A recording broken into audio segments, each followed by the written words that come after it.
Hello class. Today I'll be presenting to you on China's HIV and AIDS problem or situation is however you would like to look at it. So China's total population is 1,355,692,574 people. The median age for China is about 36 and a half years, and China is a communist country. For their budget, they they take in about 2.426 trillion dollars, while they spend about 2.718 trillion dollars. HIV infection inside of China. There hasn't been an accurate effort conducted in the most recent years or the most recent updated data to see how many people are affected each year or even estimate wise. However, as of 2012, 780,000 people were currently living with HIV in China, or 0.06% of the population.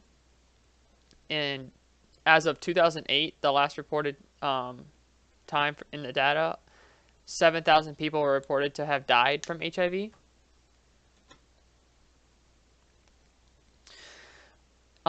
The major mode of transmission in China is male to male.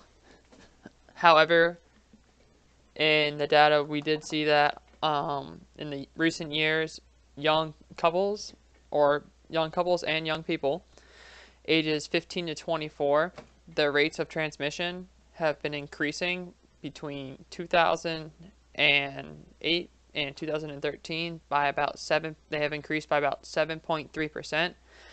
So that is now becoming the second most major transmission group.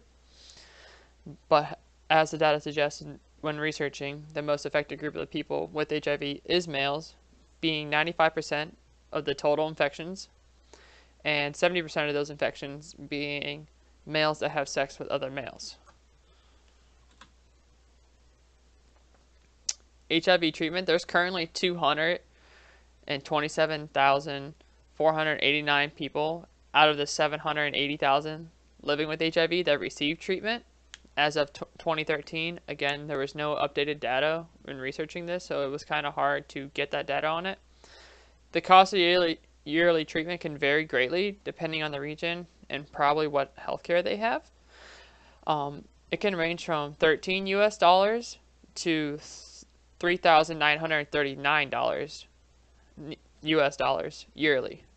Again, that probably depends on where they're going, how extensive their treatment is, what medical care they have, and where they might be from.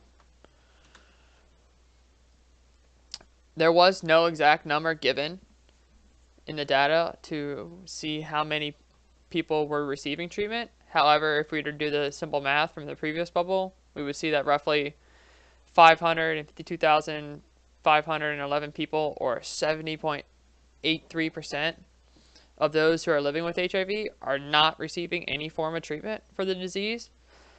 That does not even include how many people might even have the disease and not know it, because again, these numbers don't reflect an accurate population because they are not up to date, and they also might not have all those people who are in the outlier regions of China, such as like the Mongolian area or stuff up in the north where doctors and practitioners might not visit very often, so they might not know of the numbers that are up in those regions. Even though China is so vast land-wise, it only has 2 regions that provide any antiviral treatment. Those 2 regions that offer the antiviral treatment in their cities, those cities are Nanning and Zheifang. They're in 2 southern areas of China, more towards around the Hong Kong area. These regions, there's 34 total regions in China, and within these 34 regions, only 2 cities have antiviral therapy that people can go and get. That just shows you the problem within the infrastructure that China faces while trying to battle this disease while at the same time educating those people who have those diseases. Here's my PSA for this, if you don't mind watching it, please.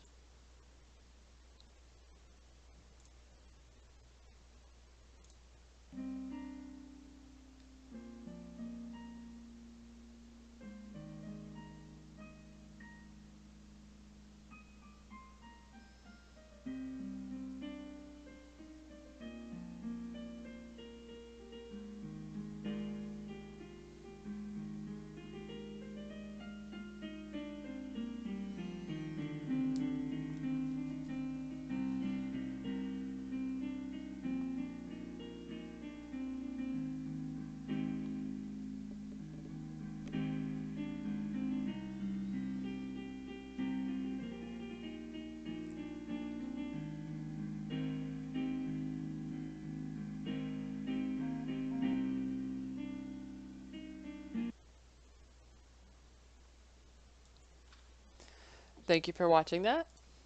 Alright, guys. Now, when it comes to HIV and AIDS education in China, there's two main programs in China that have it. The first program being For Free and One Care. This program more focuses on how to help the people who have been affected by AIDS. What I mean by that is, as I say, it gives free treatment to pregnant mothers, so they are trying to stop mother-to-child transmission.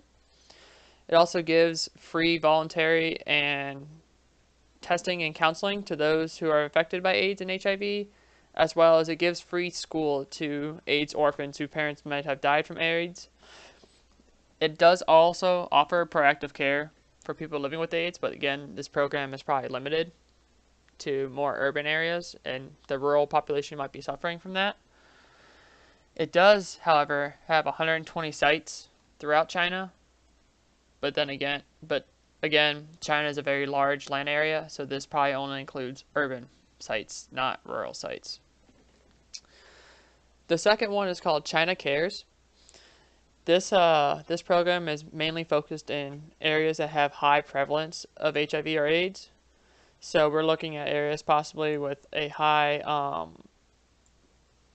LGBT communities, especially male-to-male, more male-to-male contact, or where bathhouses or stuff like that might be highly in density.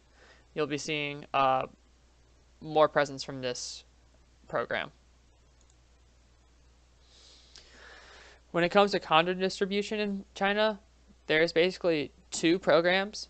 The main program for the country is under the World Health Organization. This program kind of covers the entire population as a whole, so it gives condoms out to young couples, older couples, young kids, older people. The second one that the government set up, though, is more focused towards female sex workers to stop the spread in that population. Just in 2007, when the last numbers were retrieved from this group, they had set aside for $13.6 million US to be used just for female sex worker prevention alone. And between the years of 2007 and 2009, they saw that they had given out 34.2 million condoms to female sex workers, 2.7 million condoms to men who have sex with men, and 19.6 million condoms to migrant workers. So there is an active effort to help reduce the spread of HIV with this condom distribution program.